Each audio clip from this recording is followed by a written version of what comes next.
My name is Anshika Malviya and आप लोग बताएंगे आप लोग किस बारे में जानना चाहते हैं। सर ने बहुत कुछ डिस्कस कर लिया है ऑलरेडी। मैं एक इन जनरल ज्योग्राफी का ऑप्शनल का एक सिलेबस का पैटर्न बता देती हूँ, किस तरह से कैसे क्वेश्चंस आते हैं एंड प्रीलिम्स में किस टाइप के क्वेश्चंस आते हैं, है ना। क्योंकि सर ने बहुत सारी चीजें इन जनरल डिस्कस कर लिया है ना। तो अगर हम स्टार्ट करते हैं तो पहले प्रीलिम्स से ही करते हैं। अगर मतलब जैसे ये भी गर्ल है, दिल्ली में रहेंगे, तो अगर किसी को इस तरह का हो मन में कि कैसे जाके रहना है, कैसे सर्वाइव करना है, ये आप पूछ सकते हैं। या श्योर तो अच्छा वो मिल जाएगा। वो बहुत स्ट्रगलिंग डेज रहे हैं वहां पे। सब कुछ हो जाएगा। बहुत जरूरी चीज है। हाँ, वो एक्चुअली बहुत सर्वाइवल, हाँ सर्वाइव करना ही अपने आप में बहुत डिफिकल्ट है ना। वहां पे रहना, वहां का खाना, वहां का टिफिन का जो सिस्टम है और अपनी हेल्थ का ध्यान रखते हुए पढ़ाई करना, है ना। बिकॉज हम पढ़ने जाते हैं तो हम जोश जोश में शुरू कर लेते हैं कि लाइक अब हम गए कोचिंग कर लिया, कोचिंग से फ्री हुए तो हम लाइब्रेरी चले गए और सुबह 6 बजे उठ रहे हैं, रात के 12 बजे घर पे आ रहे हैं, सो नहीं रहे हैं प्रॉपर। लेकिन अगर हम इतनी लंबी सिटिंग कर रहे हैं तो उसके लिए हमारे बैक पे इश्यूज आते हैं, हेल्थ पे भी तो उसके इश्यूज आ रहे हैं। और प्रॉपर न्यूट्रिशन हम घर पे रहते हैं यहाँ पे, है ना। तो मम्मी होती हैं ध्यान देने के लिए, है ना। तो टाइम टू टाइम वो पहुंचता रहता, वहां पे वो चीजें नहीं रहती हैं। हाँ, तो वहां पे वो चीजें नहीं रहती हैं, तो वहां पे सब कुछ सेल्फ डिपेंडेंट हो जाता है कि हम अपना ध्यान रखते हुए कैसे पढ़ाई करते हैं, है ना। क्योंकि अल्टीमेटली सक्सेस रेट इज 0.1%। ठीक है। And this is a harsh truth. ये सर ने बोला ना कि treat it like an exam, this is just an exam. ये आपका लाइफ नहीं हो सकता है ना। अगर बहुत लोग होते हैं, देखो कितने बच्चे आजकल एलएन कोटा और इधर देखो ना नीट वीट की जो तैयारी कर रहे हैं वो सुसाइड कर रहे हैं।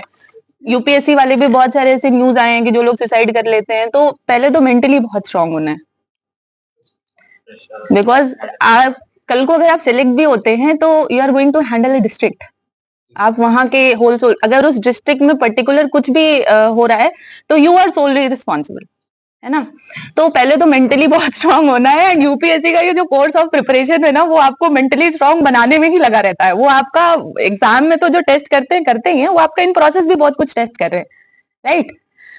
तो पहली चीज तो ये अपनी हेल्थ का ध्यान रखते हुए हमें पढ़ाई कैसे करनी है। सिलेक्शन हुआ देन वेल एंड गुड, अगर नहीं हुआ, मुझे ऐसा लगता है, मेरा पर्सनल एक्सपीरियंस है, मैं बहुत टाइम से बोलती हूँ, आजकल बहुत सारे मोटिवेशनल स्पीकर्स भी ये बात बोलते हुए सुनने में आया है मुझे, मैंने भी सुना है कि लाइक आपको ना जीवन में यूपीएससी की तैयारी एक बार जरूर करनी चाहिए, है ना।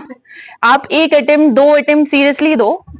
और अगर आप मान लो पेपर नहीं निकला, in the worst case scenario क्या होगा, एग्जाम नहीं निकलेगा, लेकिन आपकी जो पर्सनालिटी इवॉल्व होगी ना, वो डिफरेंट लेवल पे होगी।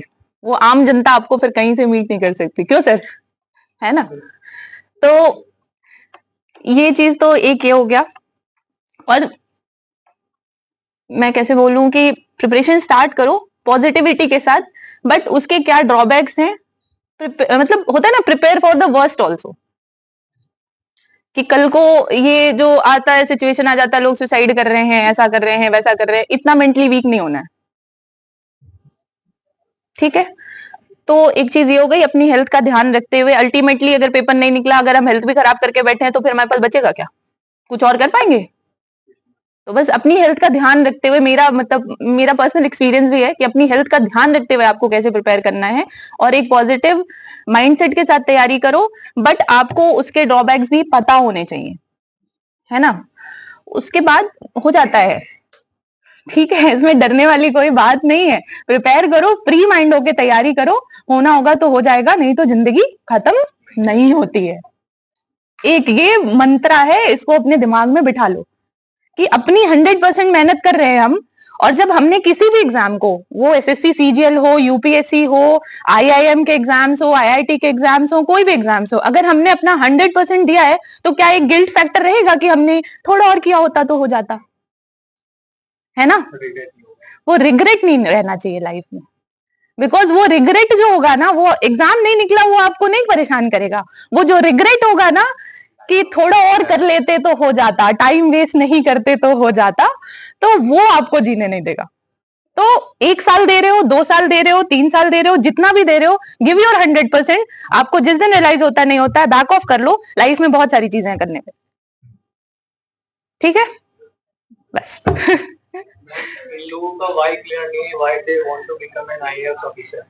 वो तो सबसे पहले आपके नोटिस बोर्ड पे होना चाहिए, वही तो मोटिवेशन है। आधे लोगों का क्लियर ही नहीं है, तो मैं वही थोड़ा इनको ब्रीफ अप कर अच्छा ये बताओ, आप लोग कुछ लोग शेयर करोगे क्यों बनना चाहते हो, क्या है मतलब वाई वाला जो फैक्टर है। हाँ जी, what's your name? Aditi. Aditi, yes.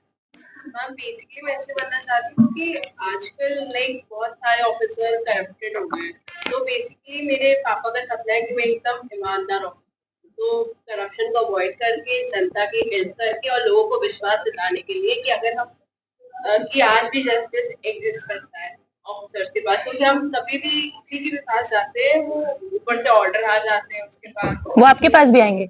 ऐसा नहीं है कि वो ऑर्डर्स आपके पास नहीं आएंगे। वैसा हम उसमें सर्वाइव करना है तो आपको थोड़ा तो आता है ऊपर से, तो वो नहीं लेना है, तो बस हेल्प करनी। अशोक हेम का बनना है। हाँ, नहीं दैट्स गुड। पापा का सपना है, पापा का सपना तो अपनी जगह पे अच्छी बात है, बट आपका क्या है? पापा का सपना वो 2-4-6 महीने साल भर मोटिवेशन देगा, ऑनेस्टली स्पीकिंग। ओके, मतलब सिस्टम को चेंज करना है सर। ये इसमें कुछ गड़बड़ हुआ है। प्लीज कुछ कहना चाहिए। And anyone else? Sit down. What's your name? अक्षत सिंह।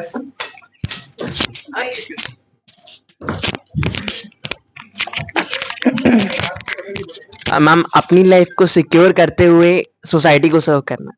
अपनी लाइफ को सिक्योर करते हुए सोसाइटी को सर्व करना। सोसाइटी तो बहुत और तरीके सोसाइटी को सर्व करने के। Why only UPSC? मैम एक तरफ आप बाकी मेथड्स में जा रहे हो तो आप कहीं ना कहीं उतनी डाइवर्सिटी और उतनी अपॉर्चुनिटी नहीं होती, क्योंकि कहीं ना कहीं आप मान लो एनजीओ चला रहे हो, एनजीओ से डायरेक्ट ग्राउंड लेवल पे सर्व कर रहे हो। उसके बाद सीन क्या है, आपको तरह तरह की जो अथॉरिटीज, एडमिनिस्ट्रेटिव अथॉरिटी, उन्हीं के पास जाना पड़ रहा है कि मैं ये करना चाहती हूँ, मुझे आपका सपोर्ट चाहिए। लेकिन अगर आप उसी प्लेटफॉर्म पे हो तो आप उस प्लेटफॉर्म में रह के बेशक उतना इन्वॉल्व नहीं हो पाओगे, लेकिन आप अगर उस मेंटालिटी के साथ हो तो आप 10 एनजीओ को सपोर्ट कर पाओगे।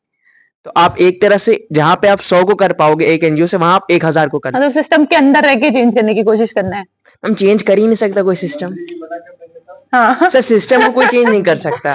सिस्टम जो को ही तो जैसा चेंज चल करने रहा की है, बात हो रही है यहाँ पे। सिस्टम, सोसाइटी को सर्व करना इज लाइक सिस्टम को चेंज करना। ऊपर से करप्शन आ रहा है, जो हमारे ग्रास रूट लेवल पे चीजें पहुंचनी चाहिए वो नहीं पहुंच रही हैं, है ना। मान लो एक पॉवर्टी रिडक्शन प्रोग्राम है जो सेंट्रल गवर्नमेंट ने लॉन्च किया है ना, चला रही है, बट जो पुअर पीपल है उनको जो सपोर्ट पहुंचना चाहिए वो नहीं पहुंच रहा है। वो मीडिएटर्स जो है उनको खा जा रहे हैं।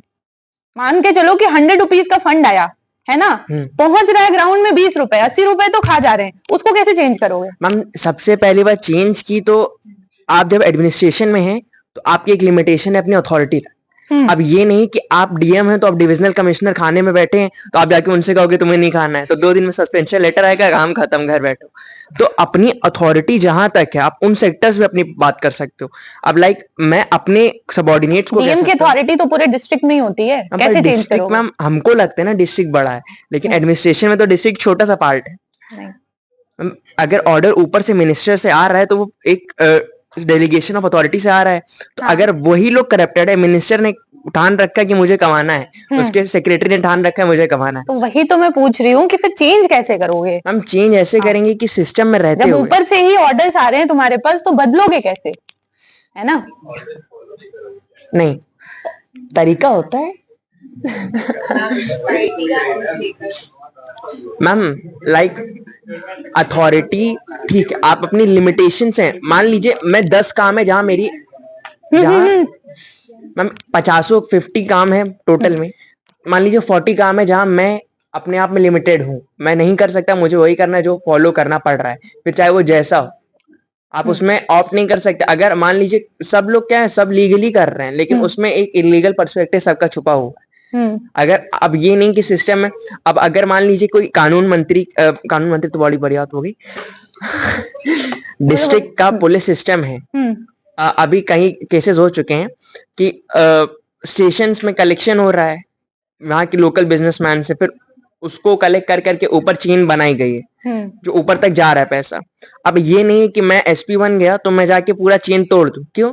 क्योंकि क्या होगा, अगर मैंने तोड़ दी तो ऊपर जिनके पास जा रहा है फिर वो मेरे पे प्रेशराइज करेंगे ना, तो मुझको या तो चेंज होना पड़ेगा या रिजाइन करना पड़ेगा। अब वो चीज हो गई, वो मेरे हाथ में नहीं है, तो मैं उसको क्यों टच कर। एथिक्स के पेपर में यही लिख के आओगे? मैम वही बात है ना। हाँ, मैम वही बात है, एथिक्स की जो केस स्टडीज रहेंगी उनको ऐसे ही आंसर करके आओगे। मैम वही सिस्टम मैम उसी तरह कर रहे हैं जिस तरह सिस्टम चल रहा है। लीगल चल रहा है लेकिन सब इलीगल कर रहे हैं, तो आपको लीगल लिखना है, लेकिन जहां आप इलीगल नहीं करना चाहते वहां आप अपने को रोक सकते हो, अपनी लिमिटेशन। अभी जब तक आपका एग्जाम क्लियर नहीं होता है तब तक आप जो आइडियल है आप वही रहेंगे, है ना? अपने दिमाग में इस चीज को लेके मत आइए, ओके? ठीक है? बिकॉज अगर ये कहीं ना कहीं हमारे माइंडसेट में है, वो हमारे आंसर्स में रिफ्लेक्ट करेगा। यूपीएससी हम जितना सोच रहे हैं उससे भी बहुत ऊपर की चीज है, समझे? yes. तो जब तक पेपर नहीं निकलता है, पेपर निकले उसके बाद तो 90% लोग करप्ट हो ही जाते हैं। तो जब तक पेपर नहीं निकलता तब तक जो आइडियलिस्टिक सिनारियो एग्जिस्ट कर रही है, जैसा हमें करना है हमें वही लिखना है, okay. और वही दिमाग में भी रखना है। अभी दिमाग में करप्शन, ये ऐसे करेंगे वैसे करेंगे, अभी मत लेके आओ, है ना? अभी जो आइडियल चीजें होती हैं, जैसे सिस्टम चल रहा है और जैसा आइडियल सिनारियोज होनी चाहिए कि करप्शन बिल्कुल नहीं होना चाहिए, ऐसा होना चाहिए, ये सिस्टम इस तरह से जो भी है उसके प्रोज होते हैं, वो ही अपने दिमाग में रखना है, वो ही लिख के आना है। बिकॉज कहीं ना कहीं अगर आपके subconscious back of the mind कुछ भी है तो वो आपके आंसर्स में रिफ्लेक्ट करेगा, डेफिनेटली करेगा। और पेपर्स में बचा भी ले जाओगे तो एथिक्स में तो कर ही जाएगा। बिकॉज वहां पे तो 3 घंटे के अंदर आपको 20 क्वेश्चन लिखने रहते हैं, छोटी बात है नहीं।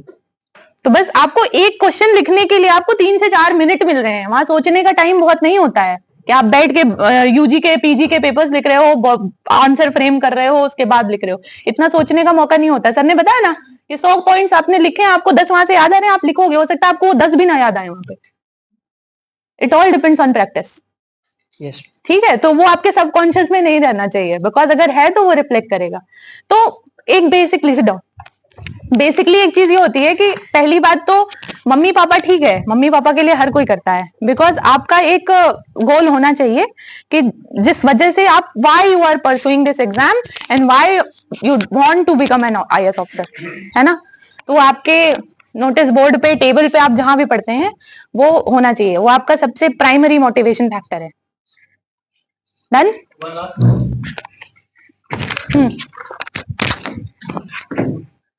मैम, एक डेमोक्रेटिक कंट्री में एज अ सिटीजन अगर आपको पार्ट ऑफ एडमिनिस्ट्रेशन बनना है तो बेसिकली जो उसका सीधा रास्ता है, जो एक इजी तो नहीं कहेंगे, वो है कि आप एडमिनिस्ट्रेशन एग्जीक्यूटिव में जाएं, और वो थ्रू सिविल सर्विसेज ही हो सकता है।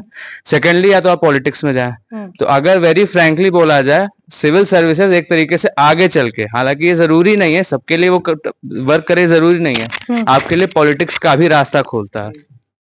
और एक डेमोक्रेटिक कंट्री में हर एक आदमी को हक है कि वो पार्ट ऑफ एडमिनिस्ट्रेशन बने या एटलीस्ट बनने की कोशिश करे, ये उसको अपॉर्चुनिटी देता है।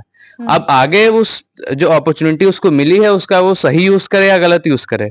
डेफिनेटली आप सिविल सर्वेंट बन के आप बिल्कुल राजा तो नहीं बन जाएंगे, you have to still follow the orders जो आपके ऊपर हैं, बट एटलीस्ट आप अपने स्तर पे, आप क्योंकि आप नीचे से ही उठ कर आए हैं, आप मिडिल क्लास हैं या आप लोअर क्लास हैं, आपने लोगों की प्रॉब्लम्स देखी हैं, तो आप कुछ ना कुछ पॉजिटिव चेंज ला सकते हैं। डेफिनेटली ला सकते हैं, यू आर राइट, बट आपका गोल ये नहीं होना चाहिए। फिर मैं यही बोलूंगी कि सिविल सर्विसेज क्लियर करके आपको पॉलिटिशियन बनना है। समझे? आपको सिविल सर्विसेज क्लियर करके पॉलिटिशियन बनना है, ये गोल नहीं होना चाहिए। फिर आप अगर आप सिस्टम में है, बी ऑनेस्ट, हाँ बी ऑनेस्ट, वहां से आप जो सोसाइटी को सर्व करना चाहते हैं, वट एवर आपके जो भी रेंज में है आप उसको करिए, है ना? तो वही है, गोल जो है ना वो ऐसा नहीं होना चाहिए कि ऐसा जाके करेंगे हम, सिविल सर्विसेज क्लियर करेंगे फिर हम पॉलिटिक्स में जाएंगे। ऐसा नहीं है। पॉलिटिक्स में जाना है तो क्लास 10th पास भी नहीं है लोग पॉलिटिक्स में, है ना? प्राइम मिनिस्टर है। तो पॉलिटिक्स में जाने के लिए bureaucracy is not an only option.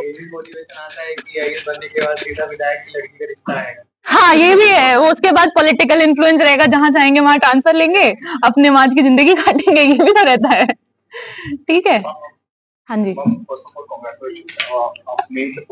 Thank you. But I just want to know कि जैसे आप मेंस आपने लिखा है, तो I just want to know कि क्या रीजन से जो आपका मेंस नहीं हुआ qualified? I just want to know this. Means it all depends on aptitude actually, है ना. Um, And various factors are there, जिसमें बहुत सारे सब्जेक्ट्स होते हैं, है ना. पेपर 1 है, पेपर 2 है, 3 है, 4 है ना. तो पेपर 1 इज लाइक उसमें सोसाइटी आ जाता है, आर्ट एंड कल्चर आ जाता है, हिस्ट्री आ जाता है, ज्योग्राफी आ जाता है ना. ये पेपर 1 का है. पेपर 2 में ये पॉलिटी के इंडियन पॉलिटी है, IR है ना. ये सब आ जाता है. एंड सेकंड थर्ड पेपर में आ जाता है एनवायरमेंट आएगा, डिजास्टर मैनेजमेंट आएगा, इकोनॉमी आएगा. इकोनॉमी में मेजरली मेंस में जो आता है वो एग्रीकल्चर से ज्यादा क्वेश्चन आते हैं, है ना. और फिर पेपर 4 इज एथिक्स. तो उसमें ऐसे का पेपर अलग होता है. तो किसी भी कोई भी पर्टिकुलर पर्सन है, मतलब हर चीज उसका स्ट्रांग नहीं हो सकता है. आप कुछ ही एरियाज होते हैं जिन पे आपका स्ट्रांग होल्ड होता है. एंड मेरा ऑप्शन ज्योग्राफी था. स्कोर नहीं आया, दैट्स इट. मतलब ज्योग्राफी में कम आया. नहीं, ज्योग्राफी में सिर्फ नहीं कमाए थे, एथिक्स में स्कोर करना भी थोड़ा मुश्किल हो जाता है. एंड पेपर 1 इज ऑल्सो मतलब थोड़ा लोअर एंड पे ही उसके स्कोर आते हैं. पेपर जो डायनेमिक पेपर्स हैं आप उसमें स्कोर कर सकते हो. पेपर 1 इज नॉट डायनेमिक, वो बहुत ही स्टैटिक पेपर है. जो है वो है. तो क्योंकि अब स्टैटिक पेपर है, आप उसमें कुछ नया एडिशन कर नहीं पा रहे हो, राइट. तो वही है कि जो 10,000 15,000 बच्चे मेंस दे रहे हैं, अब जितने भी आंसर्स लोगों ने लिखे हैं मोर और लेस सबके सेम ही आंसर्स हैं, तो उसमें बहुत एवरेज मार्किंग हो जाती है. तो और पेपर 2 भी स्टैटिक ही है kind of. Paper 3 is very dynamic. उसमें करंट अफेयर्स और ये फिर आंसर राइटिंग बहुत सारी फैक्टर्स मैनेज वो करते हैं. बट वही है कि सबके एक ही जगह स्ट्रॉन्ग होल्ड नहीं होता. मेरी ज्योग्राफी ऐसी वीक भी नहीं थी, डिसेंट स्कोर था. बट इट इज लाइक कि बहुत सारे ऐसे होता है. ऐसे में ऐसा होता है कि आपको कुछ दिया है, आपने कोई टॉपिक उठाया, अब आपका इंटरप्रिटेशन ही गलत हो गया, है ना. इंटरप्रिटेशन ही गलत हो गया. आपने उसको अपने हिसाब से सही लिखा, बट जो सामने वाला एग्जामिनर वो कॉपी चेक कर रहा है, उसके दिमाग में उस टाइम क्या चल रहा है, नहीं दिया नंबर. नॉर्मल आदमी देखता है उससे थोड़ा डिफरेंस है आपके आंसर. आंसर्स में देखो नॉर्मल मोर और लेस सब लोग सेम ही लिखते हैं जो ढंग से पढ़े हैं, है ना. कुछ लोग ऐसे भी होते हैं कि जिनका तुक्के में प्रीलिम निकलता है, because they are not prepare for mains. Prelims निकल गया है उनका तो छोड़ दो, बट मोर और लेस ऐसा रहता है कि जितने बच्चे मेंस दे रहे हैं ना, वो बहुत अच्छी तैयारी के साथ देते हैं, है ना. तो उसके बाद आंसर राइटिंग एक पैटर्न होता है. वही इंट्रो है, मेन बॉडी है, कंक्लूजन है, तो उसमें कितना करो. और फिर आपका रिप्रेजेंटेशन वहां मैटर करता है. आप आंसर्स को प्रेजेंट कैसे कर रहे हो ना, आपकी राइटिंग स्किल कैसी है, वो बहुत मैटर करता है. आप फ्लो चार्ट्स बना रहे हो कि नहीं बना रहे हो. अगर डायग्राम बना सकते हो तो बना रहे हो कि नहीं बना रहे हो. स्कीमेटिक फॉर्म्स में आंसर को रिप्रेजेंट कर रहे हो या नहीं कर रहे हो, है ना. ये सारे एरियाज ऐसे होते हैं जहां पे आपके स्कोर्स इंप्रूव करते हैं. किसी ऐसे देखो ना, मतलब कोई अगर पेपर हम मान लो you are a teacher and आपको 50 कॉपीज दे दी जा रही हैं चेक करने के लिए, राइट. और उसमें आपको 20 क्वेश्चन है एक कॉपी में चेक करना है. अब अलग अलग माइंडसेट है, अलग अलग तरीके से लोग लिखते हैं. एंड उसमें कोई एक मोनोटोनस आंसर है, लाइक उसमें कोई स्कीमेटिक्स नहीं है, कोई फ्लो चार्ट नहीं है, कोई डायग्राम नहीं है, नथिंग, पॉइंटर्स भी नहीं है. आपने पैराग्राफ्स में, तो कितना हेक्टिक होगा उसको पढ़ना. और उस 20 क्वेश्चन को लिखने में राइटिंग तो जो होती है वो अलग ही होती है, ठीक है. तो वहां पे फिर मार्क्स कम मिल जाते हैं. मतलब होता है ना प्रेजेंट करना आंसर्स को, कि आपको जैसे एग्जामिनर आपकी कॉपी खोल रहा है ना, तो उसको बोल्ड में दिखना चाहिए कि आपने क्या लिखा है. उसको बहुत मेहनत ना करना पड़े. आपके दिमाग में बस इतना होना चाहिए कि आपको एग्जामिनर का काम हल्का करना है. आप क्या बताना चाह रहे हो उसको अलग से दिख रहा है ना. तो ये राइटिंग स्किल्स होती हैं और ये एक दिन में नहीं आती है, टू बी वेरी ऑनेस्ट. वो विद टाइम लिखते लिखते प्रैक्टिस करते करते आप गलतियां करते हो, टेस्ट पेपर्स देते हो, उस पर आपको फीडबैक्स मिलते हैं, देन आती है. Practice makes a man perfect. ठीक है. Anything else?